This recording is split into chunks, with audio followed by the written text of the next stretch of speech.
दिशा निशा एक शक्ल वाली दो जुड़वा बहनें थीं जो आज बहुत खुश थीं। उनके बचपन का सपना सच होने जा रहा था।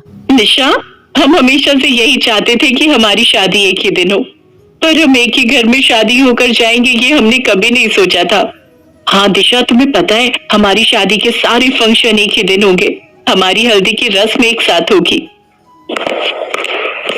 निशा, दिशा जल्दी से तैयार हो जाओ, तुम्हारी हल्दी की रस्म का समय हो रहा है। दादी माँ बाहर बुला रही हैं। सबसे पहले माँ दुर्गा की पूजा आरती करनी है, उसके बाद तुम्हारी हल्दी की रस्म शुरू होगी। ठीक है माँ, हम दोनों अभी तैयार हो जाते हैं। सब मेहमान आ गए क्या? हाँ बेटा, सब मेहमान आ गए, इसीलिए तुम्हारा इंतजार हो रहा है।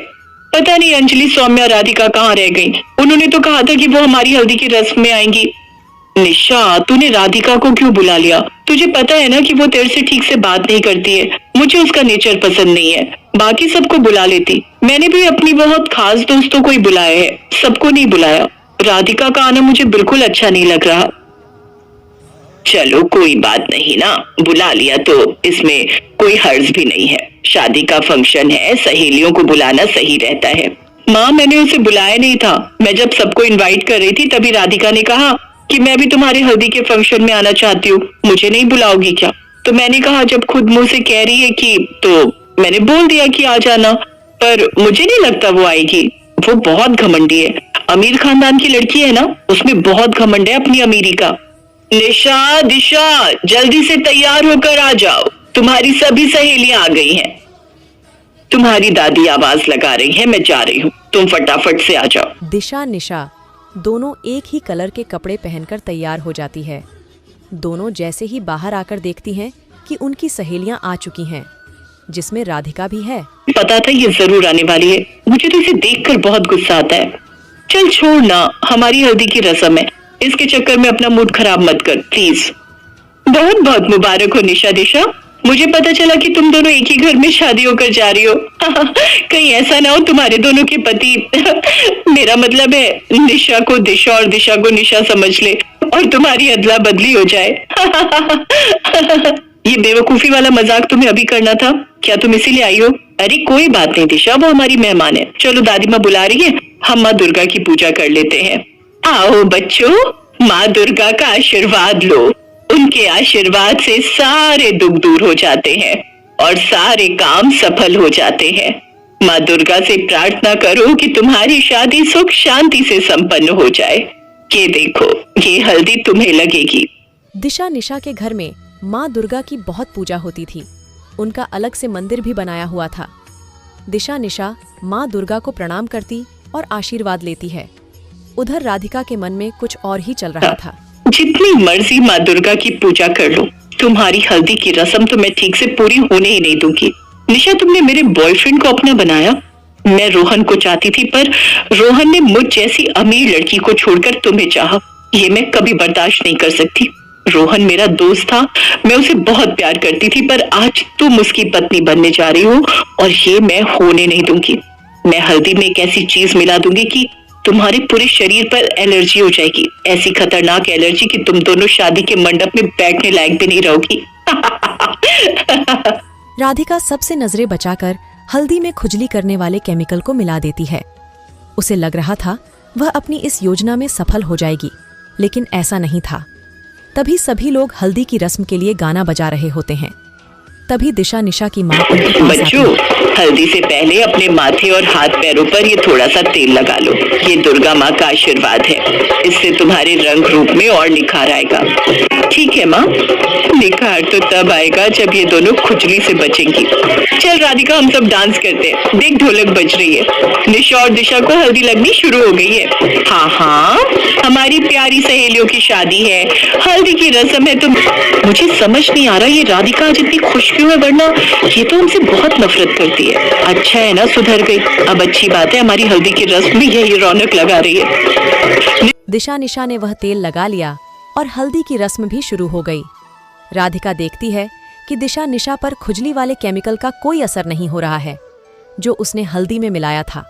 वह दोनों तो आराम से बैठी हुई ये कैसे हो सकता है? मैंने तो इतना महंगा एलर्जी करने वाला लिक्विड खरीदा था, इसका असर इन पर क्यों नहीं हुआ?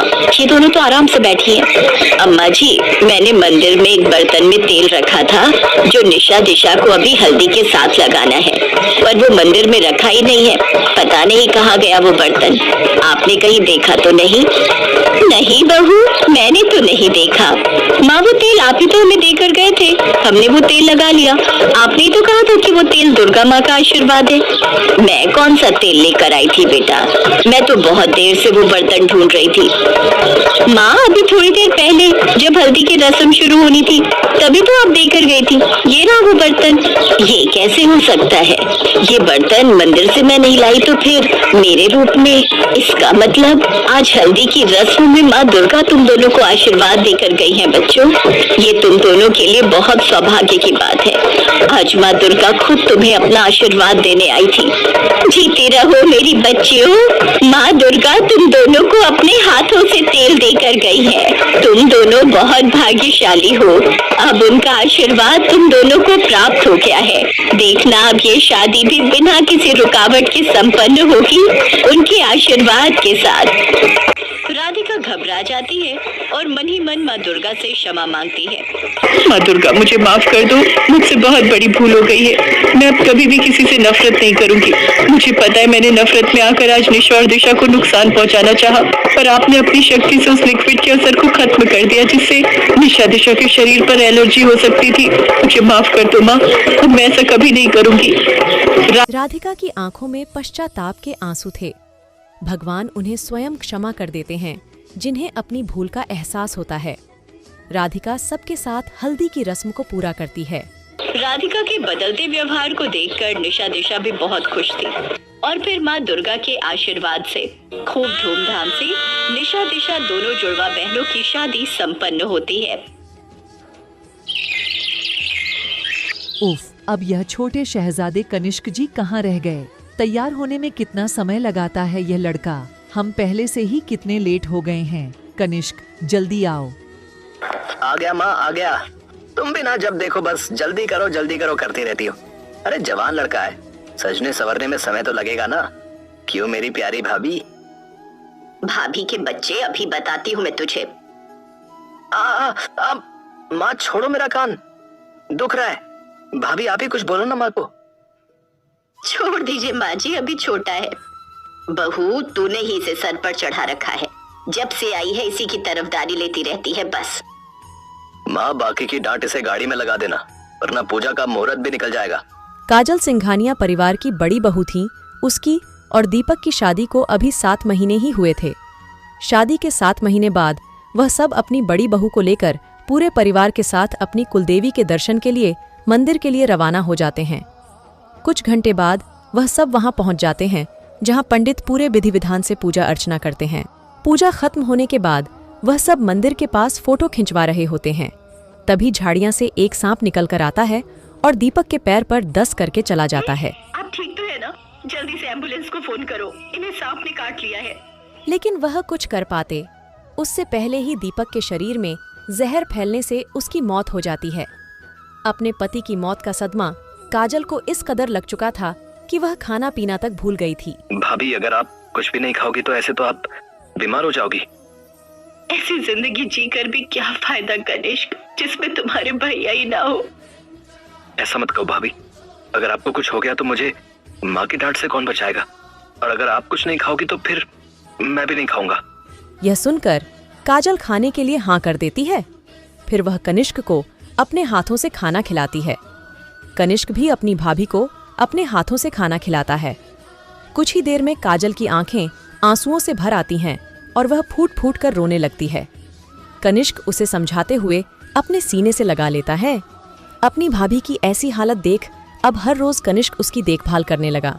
वह दोनों साथ में खाना खाते, हंसते, बातें करते समय बीतता गया। काजल भी दीपक को भूलने लगी और कनिष्क की तरफ आकर्षित होने लगी। तभी एक दिन, ये देखो भाभी, मैं आपके लिए क्या लाया हूँ, आपकी favourite fruit and nut chocolate.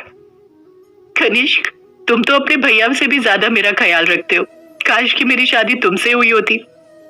अब ये आप क्या कह रही हो? मैं जानती हूँ तुम भी मुझे पसंद करते हो, इसीलिए तो मेरा इतना ख्याल रखते हो।